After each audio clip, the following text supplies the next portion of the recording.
Lorsqu'un utilisateur arrive sur un écran, ses yeux vont bouger pour aller chercher des informations dans cet écran.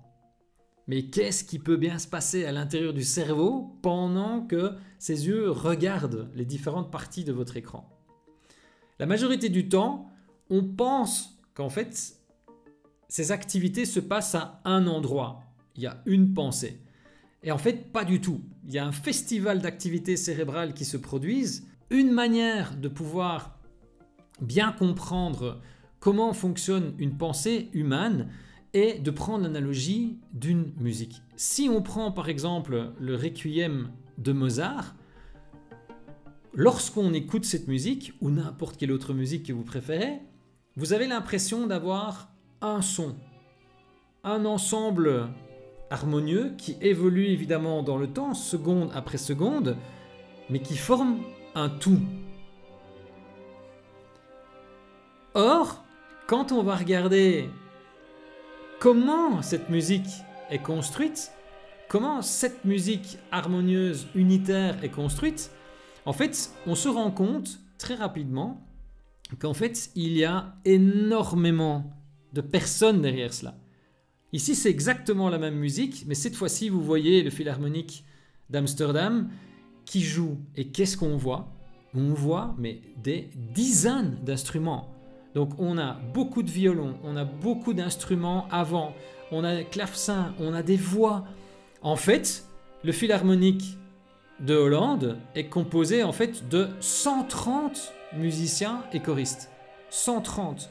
Et c'est ces 130 éléments unitaires qui, ensemble, forment une musique harmonieuse. On a bien une musique qui évolue seconde après seconde, mais qui est donc bien composée de dizaines d'instruments et de voix. Lorsque un utilisateur arrive sur un écran, eh bien c'est exactement la même chose. Lorsque son œil va regarder des parties d'écran, lorsqu'il va décider de faire quelque chose, lorsqu'il va avoir une pensée qui va arriver dans sa tête, on a l'impression aussi que ce sont des pensées unitaires, c'est-à-dire qu'elles forment un tout et on ne se rend pas compte, comme avec le philharmonique, qu'en fait, il y a derrière des centaines d'activités cérébrales différentes qui sont activées. Elles s'allument, c'est comme si vous aviez des fonctions cérébrales qui s'allument, comme si en fait vous aviez 180 instruments à l'intérieur de votre tête qui s'activent et vous avez l'impression d'avoir une pensée unitaire. Un cerveau en fait est composé de 3 grandes parties, on va vraiment schématiser, hein. C'est 3 grandes parties. Donc la première, c'est ce que vous voyez ici, donc c'est l'espèce d'ogive bleue là avec les différentes parties. Et déjà là, il y a toute une série de fonctions qui sont très intéressantes, comme par exemple anticipation d'une récompense. Lorsque quelqu'un fait une action, il va anticiper une récompense. Par exemple, si je me dis tiens, je vais chercher sur Google, j'anticipe que je vais avoir une réponse. D'accord? C'est cette zone-là, il y a une zone spécifique pour ça. Il y a une zone pour le plaisir immédiat. Lorsque par exemple vous arrivez sur un site et que waouh, c'est chouette, il y a ça dessus, vous n'avez pas prévu, vous n'avez pas anticipé, vous pouvez avoir un plaisir immédiat qui s'active. Vous pouvez aussi avoir les dangers ou la peur. Un peu moins activé évidemment online, mais c'est important de bien comprendre ces zones-là aussi. Le niveau de motivation émotionnelle, très important. Est-ce que l'utilisateur a un niveau de motivation émotionnelle élevé ou faible lorsqu'il va arriver sur votre site? Le filtrage propre-prédateur, c'est aussi une zone qui est très intéressante. Lorsque l'utilisateur arrive sur votre écran, son cerveau va rapidement, en millisecondes, évaluer ce qui est une proie, ce qui est un prédateur. Et évidemment, qu'est-ce qu'on fait? On va éviter les prédateurs et essayer de garder les proies. C'est pour ça que, par exemple, quand on voit des grands banners avec des fonds immersifs aujourd'hui, eh bien, on a des mesures en IRM qui nous montrent que de plus en plus, les gens ont de l'aversion à ce genre d'éléments. Pourquoi? Eh bien, tout simplement parce que c'est devenu des prédateurs dans la majorité des cas. Donc ensuite, on a une deuxième partie qui est l'espèce de virgule bleue là, que vous voyez ici, qui vient se poser en fait sur le système limbique et qui va en fait être responsable de tout ce qui est je. Donc par exemple, qu'est-ce que je risque dans la situation dans laquelle je suis? On a des zones comme par exemple la projection dans des situations déjà vécues. Tout ce qui concerne ce que la personne a déjà vécu et dans lesquelles elle peut se remémorer les choses. On a aussi les transformations d'émotions en intention d'action. Donc toutes ces fonctions-là sont comme les instruments que vous avez vus tout à l'heure qui formaient le requiem et qui en fait sont bien des fonctions différentes. Par exemple, la transformation des émotions, ce n'est pas la même zone que l'anticipation du plaisir. Or, quand vous ressentez dans une pensée que vous aimez bien quelque chose parce que vous vous souvenez que, etc., tout ça sont des fonctions qui s'assemblent ensemble et qui forment une seule pensée. On a ensuite le cortex, donc qui est la dernière partie, dans lequel aussi on va se retrouver avec plein d'autres fonctions, comme par exemple la gestion des émotions dans des décisions. On a aussi la reconnaissance d'un contexte. Ah ça je connais, j'ai déjà vu. On a aussi des mouvements avant l'action, la préparation de mouvements moteurs, une perception de valeur récompensante. Donc tout à l'heure on avait l'anticipation de la récompense. Ici on a une zone qui est la perception de la valeur récompensante. Et vous voyez qu'entre ce que je pense avoir et ce que je vis, c'est deux zones différentes. Alors ici on a à peu près une trentaine. Donc l'idée c'est de vous en montrer 13 que vous pourrez utiliser dès demain. Alors l'idée évidemment c'est que maintenant je vais vous les montrer, ces 13 fonctions cérébrales essentielles, et surtout ce que je voudrais c'est que vous puissiez les retenir facilement. Alors pendant des années, pour la petite histoire, pendant des années j'ai essayé de trouver une analogie ou un outil qui permette à mes équipes de pouvoir retenir ces 13 fonctions cérébrales. Alors au début j'ai commencé avec ça. Donc c'est un cerveau en plastique qui pèse à peu près 1,5 kg. Vous voyez la taille qu'il a. Alors l'énorme avantage c'est qu'on peut l'ouvrir, je peux montrer toutes les zones que je vous ai montrées tout à l'heure, etc. Mais c'est quand même, compliqué à transporter. 2, il y a énormément de choses partout. C'est pas très pratique de prendre ça en réunion. Vous imaginez arriver en réunion avec un gros cerveau en plastique, je pense que les gens vont être un petit peu surpris. Et puis surtout, en fait, ce qui s'est passé dans la réalité, c'est que ces cerveaux restaient dans les salles de réunion. On les utilisait bien sûr, mais pas de manière courante. Donc quand on partait en réunion chez un client, on ne pouvait pas avoir ce cerveau avec nous. Alors j'ai essayé avec une noix aussi, parce que la noix, l'avantage c'est qu'il y a les plis, il y a les deux hémisphères, c'est facile. Le problème c'est qu'il faut avoir une noix, donc il faut la casser, enlever le brou, avoir la noix. On ne peut pas mettre ça tout le temps dans ses poches. Si j'ai 3 réunions, je ne vais pas me trimballer avec 3 noix dans la poche. Enfin voilà. À un moment donné, j'ai eu un tilt et je me suis dit, mais en fait c'est juste hallucinant, parce que si on regarde le cerveau, il y a un autre organe de votre corps humain que vous avez depuis que vous êtes tout gamin et qui en fait ressemble à s'y méprendre à un cerveau. Je vous le montre, ce sont vos mains. En fait, si vous mettez votre pouce dans la paume de votre main et que vous refermez vos doigts dessus, regardez bien, vous avez en fait un cerveau. Vous avez la forme d'un cerveau. Et vous voyez effectivement bien le tronc, l'arrivée, si vous mettez les yeux ici, on voit vraiment les différentes parties du cerveau. Avec un énorme avantage aussi, c'est que donc vous pouvez utiliser vos mains. Donc par exemple, je peux ouvrir le cerveau, je peux le décapsuler pour aller voir ce qu'il y a à l'intérieur. Je peux avoir différentes fonctions localisées, que ce soit sur mon pouce, que ce soit dans la paume de ma main, que ce soit sur le dos de ma main. On prend la main, le cerveau, on va le décapsuler, donc on va ouvrir le cortex, comme ceci, on ouvre le cortex, et ici va se retrouver à l'intérieur de votre main, votre pouce. Alors en fait, si on en met 2, vous allez reconnaître ce qu'on a vu tout à l'heure, qui est le système limbique. Alors on ne peut pas en mettre tout le temps 2, donc c'est plus facile avec 1, mais c'est juste pour vous montrer. Et donc votre pouce, c'est vraiment le système émotionnel du cerveau. Donc lorsque vous allez pouvoir en parler autour de vous, vous allez dire, ben voilà, donc ça c'est ton cerveau, j'ouvre, et à l'intérieur, il y a le système émotionnel. Chez un utilisateur, c'est la même chose dans le cerveau, il y a aussi le système émotionnel. Avec 3 fonctions principales. Fonction numéro 1, c'est la motivation. La motivation est essentielle puisque c'est elle qui va mettre en mouvement l'utilisateur. Il ne fait rien s'il n'y a pas une motivation. Ça peut être positif ou négatif, la motivation. Mais par exemple, vous êtes obligé d'aller dans une réunion ou vous avez envie d'aller dans une réunion, il y a quand même une motivation derrière. Les questions qui sont liées à la motivation, les questions simples que vous devez avoir, c'est quelle est la motivation qui anime l'utilisateur? Tant que vous ne pouvez pas répondre à cette question-là, il y a un problème. Et il y a énormément de projets UX qui terminent mal parce qu'en fait, les gens n'ont pas les données suffisantes sur la vraie motivation psychologique qui anime un utilisateur. Alors, ce qu'ils souhaitent obtenir, alors évidemment, on n'a pas le temps de voir dans une seule vidéo tout cela. C'est pour ça aussi que j'ai créé la Sapiens Academy, pour pouvoir développer ces compétences rares. Mais au moins déjà là, vous retenez la motivation, quelle est la motivation qui anime l'utilisateur et ce qu'il souhaite obtenir. Deuxième zone, dans le pouce. L'anticipation de récompense. C'est essentiel de savoir ce que l'utilisateur anticipe avant même d'arriver sur vos écrans. Lorsque vous allez sur Google, vous anticipez que ça va bien se passer si vous cherchez quelque chose. Cette zone-là, comme on l'a vu, est une fonction et donc c'est cette zone-là, l'anticipation de la récompense, qui est responsable de cette partie de pensée que vous avez. Alors, les questions liées à ça, c'est quel est le niveau de récompense attendu par la personne? Est-ce que c'est faible? Par exemple, c'est oui, non, je pense que ça va pas bien se passer. Est-ce que c'est moyen? Ou ça va être bof?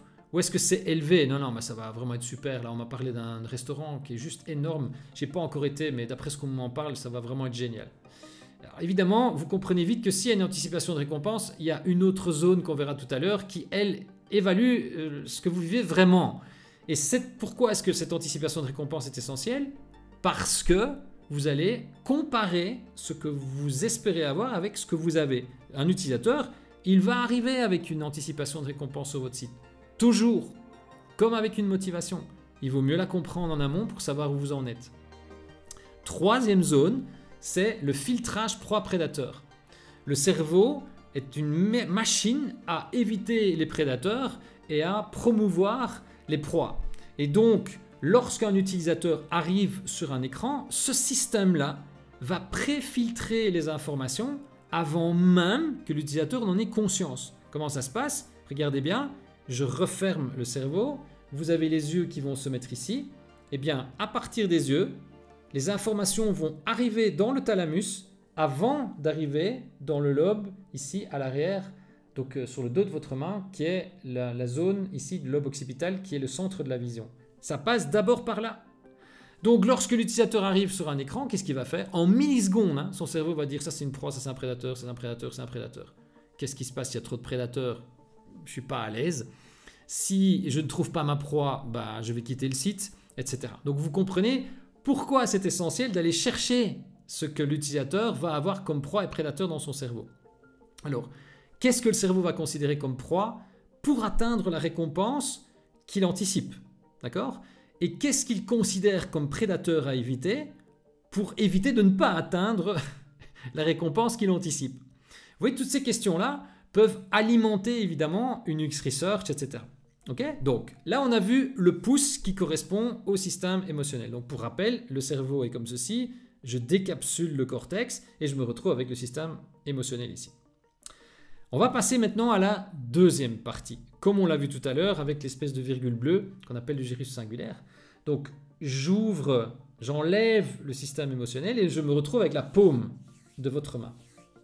Dans la paume de votre main, il y a 3 fonctions supplémentaires qui vont être ajoutées à celle du système limbique qu'on vient de voir.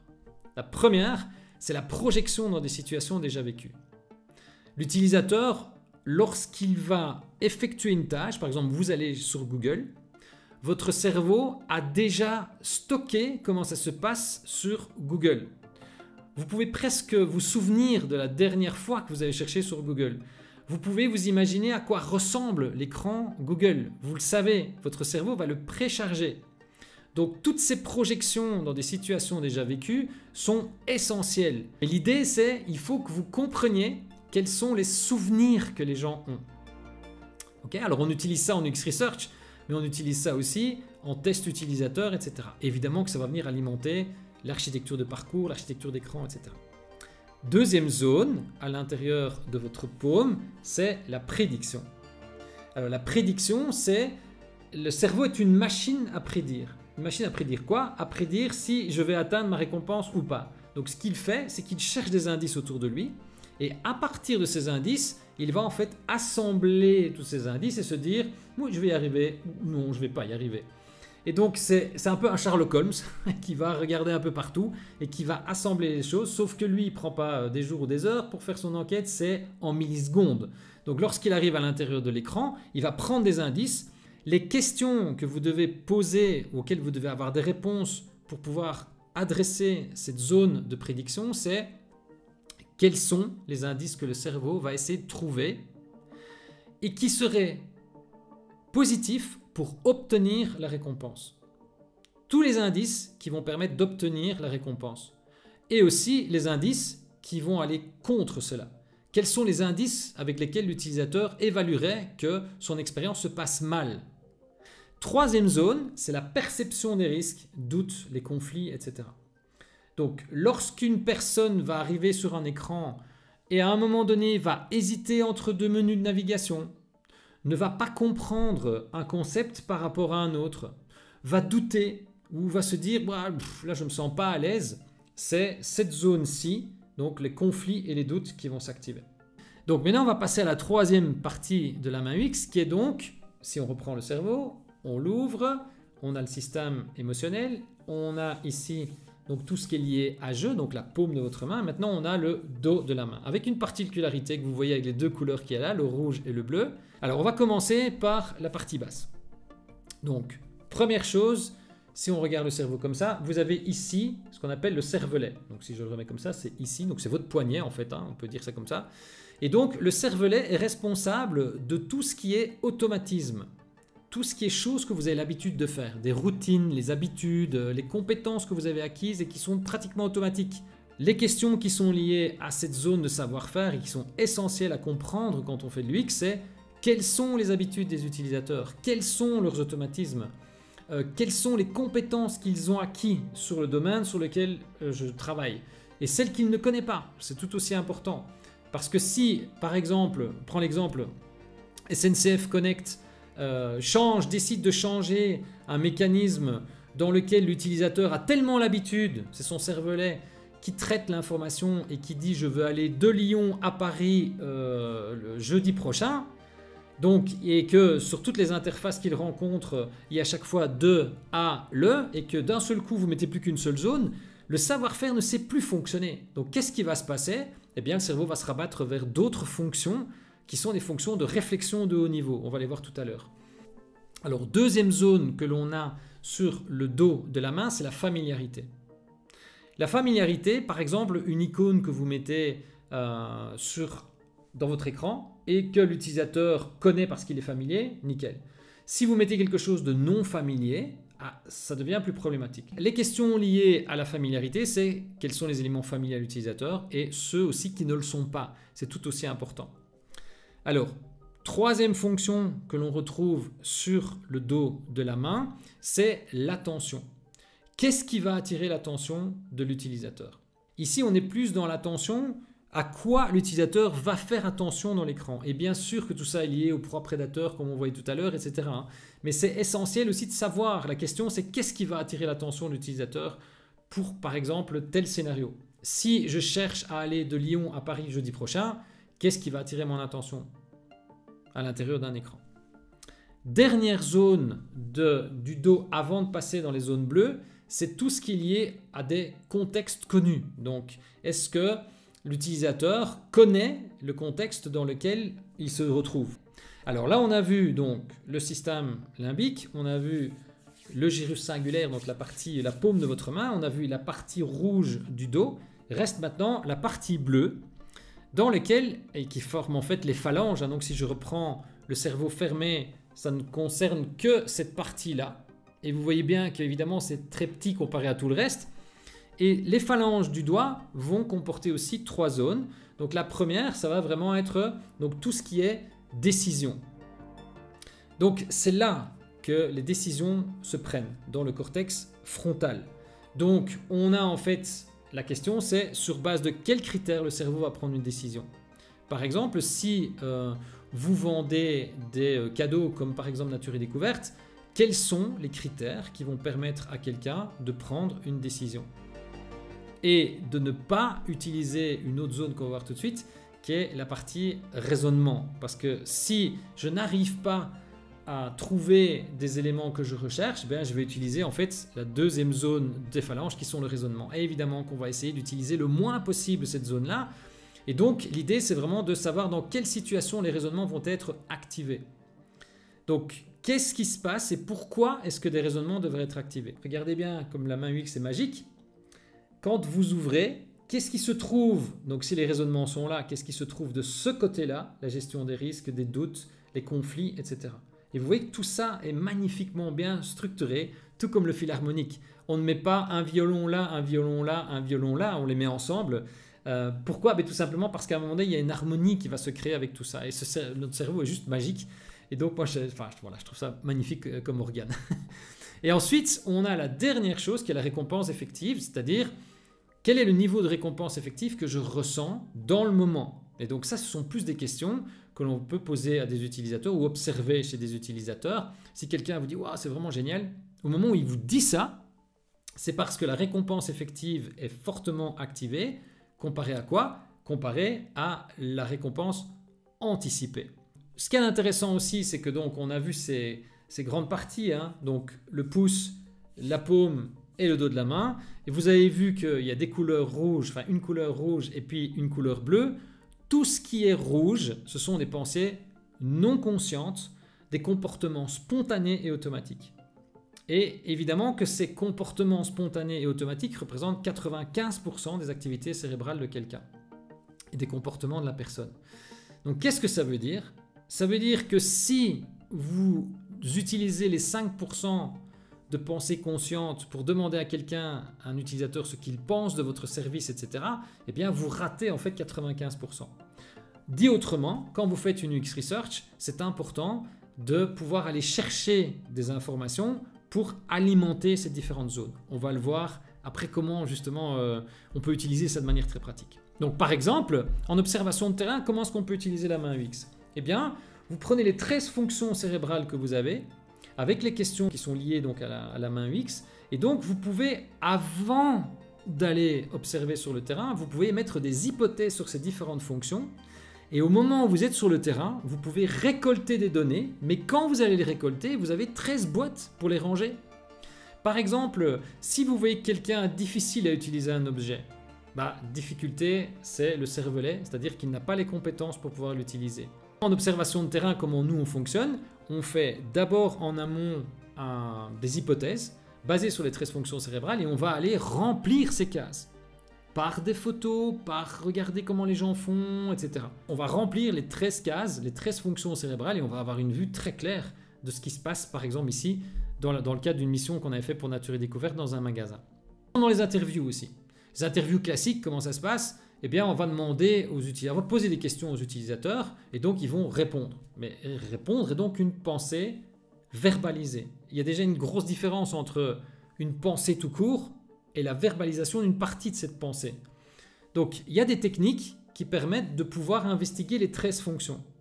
Par exemple, à la place de faire une interview simple, nous, ce qu'on fait, on demande aux gens de prendre des photos avant de venir en interview. Et pour activer la projection dans des situations déjà vécues, on va en fait leur demander d'expliquer les photos qu'ils utilisent. Et donc, qu'est-ce que ça va nous donner? Ça va nous donner en fait plein d'informations, mais hyper intéressantes sur la personne, etc. Puis après, on va tirer le fil et aller chercher de nouveau les 13 cases, les 13 boîtes, les 13 fonctions et essayer de rassembler tout ce qu'on peut avoir comme information. Même dans les analytics, quand vous voyez par exemple que quelqu'un reste dans une page, est-ce que c'est parce qu'il a du doute et que ça prend du temps? Ou est-ce que c'est parce qu'il a compris qu'il aime bien? Et donc de nouveau, vous voyez qu'avec les 13 fonctions et les 13 questionnements, vous pouvez prendre une même donnée et la travailler dans un angle différent pour que ce soit beaucoup plus productif pour vous en termes d'information. Puisque in fine, ce qui compte, c'est le comportement que la personne va avoir sur votre écran, pas votre écran. Même chose pour un parcours. Quand on construit un parcours, eh bien, utilisez déjà les données que l'on a récoltées en amont sur les 13 fonctions, mais même les 13 fonctions. Par exemple, on va mettre ceci. Ok, mais est-ce que la personne a l'habitude de le voir? Oui ou non? Comment est-ce que la personne va se projeter? Est-ce qu'il ne va pas y avoir des doutes? Si je mets une photo comme ça, qu'est-ce que ça va générer chez la personne? Tout ça, ce sont des éléments que vous pouvez gérer avec la main UX. Donc quand vous êtes en réunion et qu'il y a une discussion par exemple sur un parcours, vous pouvez très bien revenir en disant « Oui, mais quelle est l'anticipation de récompense dans cette étape-là de la personne ?» Parce qu'effectivement, un parcours, c'est un ensemble de micro-étapes, de moments. Et donc, pour chacun de ces moments, vous pouvez utiliser la main UX. Même chose dans les écrans. Quand vous concevez des écrans, ce qui est intéressant évidemment, c'est d'aller chercher les données des utilisateurs pour essayer de se dire ah mais là peut-être qu'il y a moyen de faire l'écran comme ceci ou comme cela, ou tiens là je simplifierai ça parce que ça va diminuer en fait les doutes que la personne va avoir. Par contre, en termes de proies prédateurs, là j'en ai presque plus des prédateurs. Mais j'ai peut-être mis trop de proies à l'intérieur de l'écran. Donc vous voyez qu'avec ces questions-là, vous voyez déjà dans le vocabulaire que j'utilise que c'est pas du tout la même manière de travailler. C'est pas j'aime bien, j'aime pas ou qu'est-ce que l'utilisateur pense. Ah, moi je pense que l'utilisateur pense ça. C'est pas comme ça quoi. Donc il y a moyen de le faire différemment. Et même chose dans les tests utilisateurs. Dans les tests utilisateurs, il y a moyen d'utiliser les 13 fonctions à la fois pour faire le protocole, préparer le protocole de test. Lorsque vous êtes en test, vous pouvez déjà évaluer ce qui est occupé à se passer. Si quelqu'un vous dit « Oh zut, c'est embêtant », vous savez directement à quelle zone ça peut être lié. Il y a un problème dans la récompense effective. Il y a un problème probablement avec des conflits de doutes. Et alors là, à ce moment-là, ce que vous pouvez faire, c'est aller chercher des informations supplémentaires. Et petite chose magique avec la main, c'est qu'on en a deux. Et donc, ce qui est génial, c'est que vous avez le cerveau de l'utilisateur et vous avez le vôtre. Et quand vous êtes dans une réunion et que quelqu'un dit « Ah mais moi, je pense que l'utilisateur va penser comme ça », vous pouvez vous dire « Ok, moi je pense ceci, c'est pas un problème, mais est-ce que l'utilisateur va avoir la même chose ?» Par exemple, si je traite un projet lié à quelqu'un qui a un véhicule électrique et que je n'en ai pas, je ne peux pas me projeter dans des situations déjà vécues, alors que lui, oui. Donc ça permet en fait d'entrer vraiment en empathie, parce que si vous comprenez ce qui s'active dans le cerveau de l'utilisateur, vous pouvez mieux vous projeter. Et c'est complètement différent que d'essayer à travers une feuille A4 avec une photo qui dit que la dame s'appelle Elodie, qu'elle a 2 enfants, qu'elle est introvertie, qu'elle a un niveau technique, qu'elle aime bien le téléphone mobile et qu'elle aime bien qu'on prenne soin d'elle. Qu'est-ce que vous voulez faire avec ça pour vous projeter à l'intérieur d'un parcours? Par contre, avec la main UX, vous pouvez vraiment aller beaucoup plus loin en fait dans votre démarche et poser des questions et surtout vraiment entrer en empathie. Alors, de nouveau, la main UX, utilisez-la comme vous voulez. Je vais vous donner ici, plus bas dans la vidéo, un lien et vous pourrez télécharger un PDF dans lequel il y a un résumé de la main UX avec les différentes fonctions, etc. Et si vous voulez l'utiliser, allez-y. Si vous l'utilisez pour des éléments commerciaux, si vous l'utilisez, allez-y. La seule chose que je demande, c'est de bien respecter les droits d'utilisation en disant simplement que c'est la main UX et que ça vient de Sapiens UX. Mais autrement, vous pouvez faire du commerce avec, vous pouvez faire tout ce que vous voulez. Si ça vous intéresse d'aller plus loin, donc de développer des compétences autour de cela, évidemment vous voyez qu'ici c'est une vidéo d'introduction, eh bien j'ai développé en fait un programme qui s'appelle la Sapiens Academy. Ça développe des compétences rares et je pense qu'il y a des gens qui vont simplement regarder la vidéo en se disant oh, bah, c'est sympa. Et puis ceux qui veulent aller plus loin, eh bien vous avez l'adresse de la Sapiens Academy plus bas. Et puis ben, voilà, j'espère surtout que ça vous aura aidé. Et puis je vous retrouve bientôt pour une autre vidéo.